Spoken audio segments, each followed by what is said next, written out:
कभी पति ने किया था प्लेन हाईजैक और अब पत्नी खुद बन गई है पीएम। कौन है सुशीला कार्की जिन्हें नेपाल के जेनजी ने चुना अपना प्रधानमंत्री।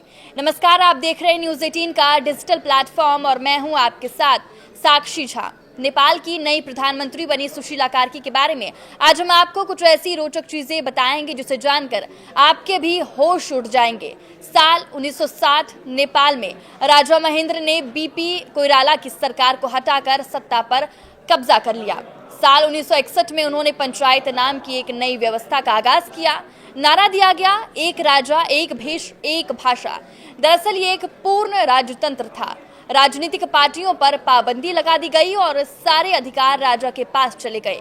नेपाल को इससे उबरने में 30 साल का वक्त लगा। 1990 में नेपाली कांग्रेस और वामपंथी दलों ने मिलकर इस व्यवस्था के खिलाफ आंदोलन शुरू किया। इसके बाद नेपाल में बहुदलीय लोकतंत्र लौटा। नेपाल के इतिहास में 1960 से 1990 तक के समय को पंचायत शासन कह सकते हैं। इस दौरान कई नेपाली हस्तियों को जेल में रहना पड़ा।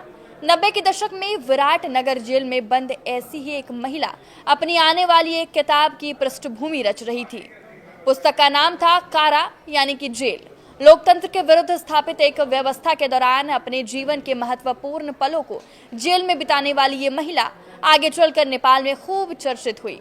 और जब साल 2025 के सितंबर महीने में नेपाल में जेनजी की अगुवाई में लोकतंत्र को फिर से परिभाषित करने की जरूरत पड़ी तो उनका नाम फिर से इतिहास में दर्ज हुआ। 1997 से 2012 के बीच पैदा हुए लोग जिनको जेनजी कहते हैं, 2025 में उनकी अधिकतम उम्र 30 साल हो सकती है।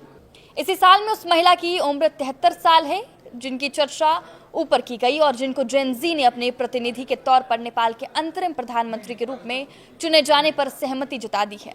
नाम है सुशीला कार्की। बता दें कि नेपाल में सोशल मीडिया बैन और उसके बाद भयंकर हिंसा के बाद सरकार बनाने की कवायद शुरू कर दी गई है। सरकार ने आंदोलनकारियों को रोकने की कोशिश में गोली बंदूक का इस्तेमाल किया। कई युवा मारे गए। जवाब में प्रदर्शनकारियों ने भयंकर हिंसा का रुख अख्तियार किया। इतना भयंकर कि यह आंदोलन सवालों के घेरे में आ गया। आलोचकों ने आशंका जताई कि लोकतंत्र को कायम रखने की प्रक्रिया इस हद की हिंसा से होकर नहीं गुजर सकती। लेकिन नेपाली जेनजी ने लोकतंत्र को कायम रखने और नए सिरे से चुनाव कराने की जिम्मेदारी उस महिला को सौंपी है जिनके जिम्मे कभी पूरे नेपाल की न्याय व्यवस्था थी। नेपाल एक बार फिर से उनसे न्याय की उम्मीद कर रहा है, लेकिन दुर्भाग्य से न्यायपालिका से जुड़ा उनका पिछला कार्यकाल सुखद नहीं रहा। साल 2016 में सुशीला कार्की नेपाली सुप्रीम कोर्ट की चीफ जस्टिस बनी। ये घटना ऐतिहासिक थी क्योंकि नेपाल में ऐसा करने वाली वो पहली महिला बनी और अब तक ऐसा करने वाली वो इकलौती महिला है। अपने करियर की शुरुआत में उन्होंने टीचर की नौकरी से की थी। 1978 में नेपाल के त्रिभुवन विश्वविद्यालय से कानून में स्नातक की उपाधि प्राप्त करने के बाद 1979 में उन्होंने विराट नगर में अपनी वकालत शुरू की। इसके बाद वो वरिष्ठ अधिवक्ता बनी। फिर उनको सुप्रीम कोर्ट में एड हॉक जस्टिस नियुक्त किया गया। इसके बाद वो स्थायी जस्टिस बने। सुशीला कार्की ने सुप्रीम कोर्ट में रहते हुए कई कड़े फैसले दिए। उनकी छवि एक सुधारवादी इंसान की बनी। 2012 में उन्होंने भ्रष्टाचार के आरोपी में एक मंत्री को जेल भेज दिया। इस तरह जयप्रकाश गुप्ता नेपाल में भ्रष्टाचार के आरोप में जेल जाने वाले पहले मंत्री बन गए। 2016 के अप्रैल महीने में उनको सुप्रीम कोर्ट का कार्यवाहक मुख्य न्यायाधीश बनाया गया और फिर उसी साल वो नेपाली सुप्रीम कोर्ट की चीफ जस्टिस बनी।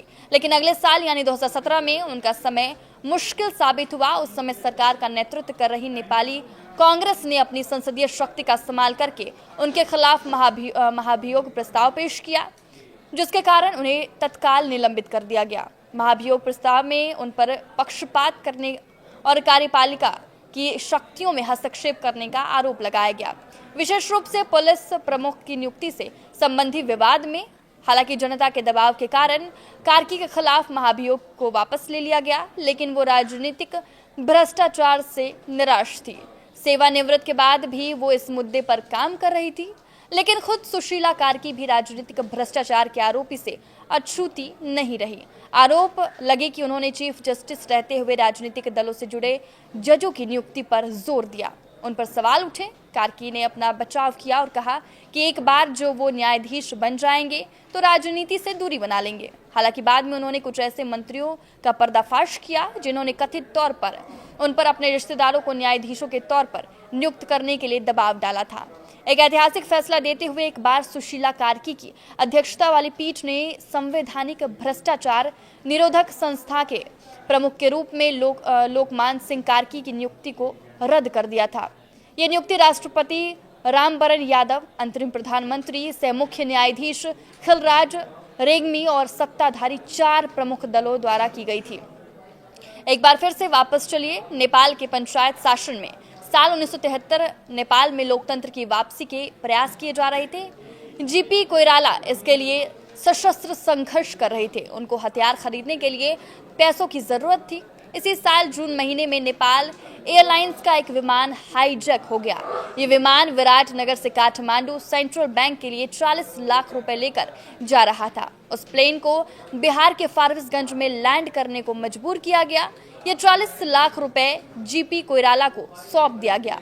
लोकतंत्र की वापसी हुई तो कोइराला नेपाल के प्रधानमंत्री बने। 4 बार इस हाईजैक के पीछे नेपाली कांग्रेस से जुड़े 4 लोगों का नाम सामने आया। इन्हीं में से एक थे दुर्गा सुवेदी। 1990 में पंचायत व्यवस्था के खत्म होने और लोकतंत्र की वापसी के बाद सुशीला कार्की ने इसी दुर्गा सुवेदी को अपने विवाह के लिए चुना। सुवेदी कभी उनके शिक्षक हुआ करते थे। सुशीला एक बार उनके बारे में कहा कि सुवेदी उनके हर संकट और हर परिस्थिति के सबसे भरोसेमंद दोस्त और मार्गदर्शक हैं।